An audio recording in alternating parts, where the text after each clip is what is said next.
அனைவருக்கும் வணக்கம். தெய்வீக பலன்கள் சேனல் சார்பாக தங்களை அன்புடன் வரவேற்கிறோம். இன்று நம் காணொளியில் காண விரும்புவது ஆடி அமாவாசையில் என்னவெல்லாம் செய்யக்கூடாது என்பதை பற்றி இந்த காணொளியில் பார்க்கலாம். வாருங்கள் காணொளிக்கு செல்லலாம். மறக்காமல் ஒரு சப்ஸ்கிரைப் செய்யவும். இந்த வருட ஆடி அமாவாசையானது 24/7/2025 வருகிறது. இந்த நாளில் நாம் என்ன செய்யக்கூடாது என்பதை பற்றி பார்க்கலாம். அமாவாசை என்றாலேயே நம்முடைய பிதர்களை நினைத்து அவர்கள் வழிபடக்கூடிய ஒரு முக்கியமான நாள் என நாம் எல்லோருக்கும் தெரிந்த விஷயம்தான். அத்தகைய சிறப்பு வாய்ந்த அமாவாசை தினம் மாதம் வந்தாலும் இந்த 3 அமாவாசைகள் மிக மிக முக்கியத்துவம் வாய்ந்ததாக சாஸ்திரங்கள் சொல்லுகின்றன. அது என்ன அமாவாசை என்றால் தை மாதத்தில் வருகின்ற அமாவாசை தை அமாவாசை, தட்சிணாயன காலமான ஆடி மாதத்தில் வருகின்ற அமாவாசை, புரட்டாசி மாதத்தில் வரும் மகாலய அமாவாசை ஆகும். இதில் முதலாவதாக வருவது தட்சிணாயன காலமான ஆடி மாதத்தில் வருகின்ற அமாவாசை தான். இந்த வருடம் இந்த ஆடி மாத அமாவாசை 24/7/2025 வெள்ளியாழக்கிழமை வருகிறது. இந்த தினத்தில் நாம் என்ன செய்ய வேண்டும், என்ன செய்யக்கூடாது என்பதை பற்றி பார்க்கலாம். வாருங்கள். அதனை நாம் எப்படி கடைபிடிக்க வேண்டும் என்றால் முக்கியமாக பித்ரு தர்ப்பணம் செய்ய வேண்டும் என்பது தாராளமாக தெரிந்து கொள்ள வேண்டும். அமாவாசையில் முன்னோர்களுக்கு நம் வீட்டில் வருகின்றவர் என்பது அமாவாசையில் முன்னோர்கள் நம் வீட்டிற்கு வருகிறார்கள் என சொல்லப்படுவது குறித்து கண்டிப்பாக நினைக்க வேண்டும். ஆடி மாதம் முதல் மார்கழி மாதம் வரை உள்ள காலத்தில் நம்முடைய முன்னோர்கள் என்று சொல்லப்படும் பித்திருக்கள் நம்மை பார்ப்பதற்காக இந்த பூலோகத்துக்கு வருகின்றனர். அப்படி வரும்போது அவர்கள் பித்ருலோகத்தில் இருந்து புறப்படும் நாள்தான் இந்த ஆடி அமாவாசை ஆகும். எனவே அவர்கள் நாம் நினைவில் வைத்திருக்கிறோம் என்பதை தெரிவிப்பது போலவும் அவர்களை பூமிக்கு வரும்படியும் வழிபாடு செய்து அழைப்பு விடுப்பது போலவும் ஆடி அமாவாசை என்று அவர்கள் தர்ப்பணம் கொடுக்க வேண்டும் என சாஸ்திரங்கள் கூறுகின்றன. மேலும் நம்முடைய முன்னோர்கள் பூமிக்கு வந்து சேரும் நாள் புரட்டாசி அமாவாசை என்றும் அவர்கள் மீண்டும் பித்ருலோகத்துக்கு திருப்பி செல்லும் நாள் தை அமாவாசை ஆகும். அதனால் இதில் ஆடி அமாவாசை என்பது மிக சிறப்புடைய தினமாக பார்க்கப்படுகிறது. ஆடி அமாவாசையில் நாம் என்னவெல்லாம் செய்யலாம் என பார்க்கலாம். கண்டிப்பாக ஆடி அமாவாசை என்று முன்னோர்களின் ஆசி அவர்களின் பிள்ளைகளுக்கும் தலைமுறைகளுக்கும் கிடைக்கும்.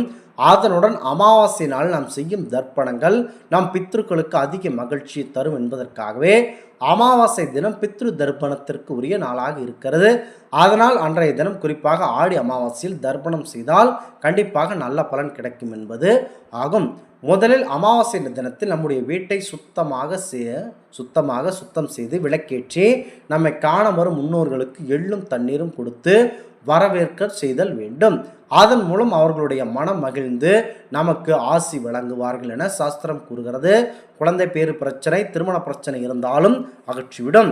அமாவாசையில் கண்டிப்பாக எள் தானம் செய்வது நல்லது. எள்ளை தானமாக கொடுத்தாலேயே அனைத்து பாவங்களும் நீங்கி நல்லது நடக்கும். பித்ரு சாப நிவர்த்தி செய்தல் அவசியம். அதற்கு அமாவாசை தினத்தில் ஆடை தானம் செய்தல் என்பது மிக முக்கியமான விஷயமாகும். இதனால் உங்கள் வாழ்வில் வேண்டிய பலனை உண்டாக்கும். புதிய ஆடைகள் தானம் செய்வதனால் ஆயுள் விருத்தி, குழந்தைகள் ஆரோக்கியம் இருப்பது, கண்டாதி தோஷம் ஆகியவை கண்டிப்பாக விலகும். மேலும் இந்த நாளில் பசு தானம் செய்தல் மிக முக்கியத்துவம் வாய்ந்தது. பித்ரு தோஷங்களை அனைத்தும் விளக்கும்.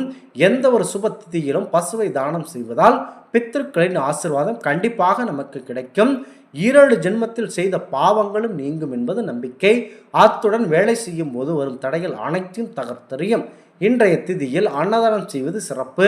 முன்னோர்களுக்கு படையிலிட்டு வழிபடு பின்னர் ஏழைகளுக்கு இல்லாதவர்களுக்கு அன்னதானம் கொடுப்பது சாலச் சிறந்ததாகும். தலைமுறைக்கே தோஷத்தை நீக்கும். அதனால் அமாவாசை நாளில் உணவின்றி தவிப்பவர்கள், ஏழைகள், பசியோடு இருப்பவர்களை தேடிச் சென்று தானம் கொடுங்கள். நம்முடைய வழிபாடும் தானமும் உள்ளன்போடு இருந்தால் முன்னோர்களின் ஆசி பரிபூர்ணமாக கிடைக்கும் என்கிறார்கள் ஜோதிடர்கள். வீட்டிற்கு வரப்போகும் முன்னோர்கள் வருவது போல வீட்டினை சுத்தம் செய்தல் வேண்டும். அப்படி சுத்தம் செய்வதை முதல் நாளை செய்தல் அவசியம். அதே நேரத்தில் அமாவாசை நாளில் மறந்தும் கூட நாம் வீட்டு வாசலில் கோலம் போடக்கூடாது. அமாவாசை தினத்தில் அசைவம் சமைக்கக்கூடாது. காகத்திற்கு கண்டிப்பாக உணவு வைக்க வேண்டும். கண்டிப்பாக காகத்தை விரட்டி அடிக்கக்கூடாது.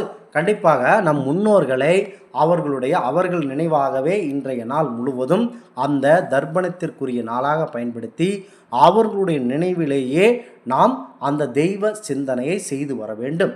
இவ்வாறு செய்தால் மட்டுமே இன்றைய நாளில் பெரியோரின் ஆசி நமக்கு கிடைத்து திருமண தடையாக இருந்தாலும், குழந்தை வேறு தடையாக இருந்தாலும், எவ்வளவு பெரிய நோய் நொடியாக இருந்தாலும், செல்வ பிரச்சனையாக இருந்தாலும், இன்றைய நாளில் இதையெல்லாம் செய்தால் நல்ல பலன் உங்களுக்கு கண்டிப்பாக கிடைக்கும். மறந்தும் கூட அமாவாசை தினத்தில் அந்த வீட்டு வெளிப்புறத்தில் கோலம் போடக்கூடாது என்பது ஐதீகமாகும். இந்த ஆன்மீக தகவல் உங்களுக்கு பிடித்து இருந்தால் தெய்வீக பலன்கள் சேனலை கண்டிப்பாக சப்ஸ்கிரைப் செய்து கொள்ளவும். மீண்டும் ஒரு நல்லதொரு காணொளியில் உங்களை சந்திக்கிறோம். நன்றி, வணக்கம்.